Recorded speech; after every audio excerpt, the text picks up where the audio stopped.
First step in developing your strategy is you got to start with the customer. Always, always start with the customer and work back to the strategy. Whatever you do, the customer is going to be the centerpiece and the most important part of the equation. 3 things to do with a customer. 1, identify who your customers are. Are they soccer moms or working moms? Are they white collar or blue collar? Are they millennials? Are they Gen X? Are they boomers? Are they matures? Are they ethnic Americans? If they're ethnic Americans, what group? Is it all of them or some of them? But exactly, find out who your customers are. Step number 2, determine what your customers value most. Is it price? Is it location? Is it your food service? Is it your car wash? Is it customer service? Is it your landscaping? Is it your restrooms? What is it? Don't assume you know if you don't have the data to tell you. And a lot of times we always default by, well, it's the location or it's my price. Really? How can you say that if you don't know? Now, the way to get some intel on your customers is 2 ways. 1, customer intercepts. And by the way, these 2 ways, you don't have to spend money to get some company in there that's going to charge you a lot of money to talk to your customers. If you're the owners of your stores, you should be doing that. And the first thing is customer intercepts. When you're at the store, when you see the customer outside pumping gas, I mean, they're just hanging out for a few seconds, a few minutes, right? Go up and talk to them. Hi, I'm Terry. I own this store. Can I ask you a quick question? Why do you come to my store? With all the choices, why my store? That's it. 1 question. Very simple. I think you may be surprised at their reason. Other questions you can do on customer intercepts. Again, provide introduction. Tell them who you are, especially people who pump on the island, the forecourt. They never come in the store. They never see anybody out there. So they might be a little bit suspicious, like, well, who is this person coming over to me? I never see anybody out here. So provide the introduction. Tell them your owner. But another question could be, hey, what's the one thing we do here that you really like? What's the one thing we do that frustrates you? If you own this store, what would you change?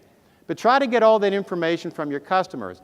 Now, the other way to get intel on your customers is to observe your customer interacting with your store. Are there any companies in here who do focus groups? I've got a good friend in here who's a client. He did a focus group. I told him not to do it. He did it anyways, right, Steve? Here's my view on focus groups. So I'm going to gun deck them a little bit. They're good for some things, but my experience back when I was at Mobile, I was behind the glass window on a focus group. That stuff is like weird. I mean, it's kind of like dysfunctional. People start to compete with each other in there. There's always one jackass that tries to show how smart he is over everybody else. But the bottom line is, in focus groups, what they say and what they do, it's 2 different things. So if you really want to get the best data, raw data on your customer, watch them interacting with your store. What is it like to get coffee off of your coffee bar? Is it frustrating? Because there's sugar on the counter, I can't find my creamer, my coffee pot is half empty and it's a mess. But yet when I encounter your fountain, it's great. You got my chewy ice, I got my cups, my lids, I'm in and out of there. What's that interaction like at the transaction counter? So observe your customers in the store interacting with your store. That's the best data you're going to get. You could do focus groups for some things, and that's going to cost you money, but do your customer intercepts and do watch your customers as they're interacting with your store. The third thing, once you've identified who your customers are, and once you've figured out what's most important to them value-wise, pick one customer segment and target it. That one segment you pick, dominate that segment. Say it's working moms. Figure out what's important to working moms. If they represent a pretty good base of your customers in your store, learn everything you can about working moms, and then stand for working moms and provide them the best experience. So that working mom walks out thinking, man, this store gets me. They really understand my frustration. This is my store. Now, that's not to suggest that you're going to ignore all your other customers and not provide them value. You are, but you're going to specialize in one segment. Maybe it's the Latino segment.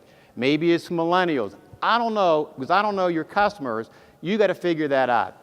So pick one customer segment and stand for that one segment. And the other thing that I would encourage you is don't get satisfied with that word satisfied. I always see that word satisfied on mystery shops. Let me tell you something. Satisfied customers, they defect. They will go to your competitors. They do it all the time. So what does satisfied mean? What you ought to be doing is go beyond satisfied. build a deeper relationship with your customers that can really lock them into you. And a way to do that is to focus on the entire experience, not the product. Too many brands are caught up with their Taj Mahal stores and all the products in there. I'll tell you what, you can have a beautiful 6,000 square foot state-of-the-art store, but if you got some knucklehead behind that counter delivering poor service, all that brick and mortar and plastic really doesn't matter. So focus on the entire experience as opposed to your facility and the products. What is it like for your customer to experience your store? When they drive by on the street, when they come into the ingress, they go to your forecourt, they go into your store, and they leave. What is that total experience like? Focus on that. And don't get caught up in that word satisfied, because you're not going to be able to make a lot of money on that word satisfied. It's better than unsatisfied, but do know, don't get comfortable thinking, well, they're satisfied, so I got them for life. No, you don't.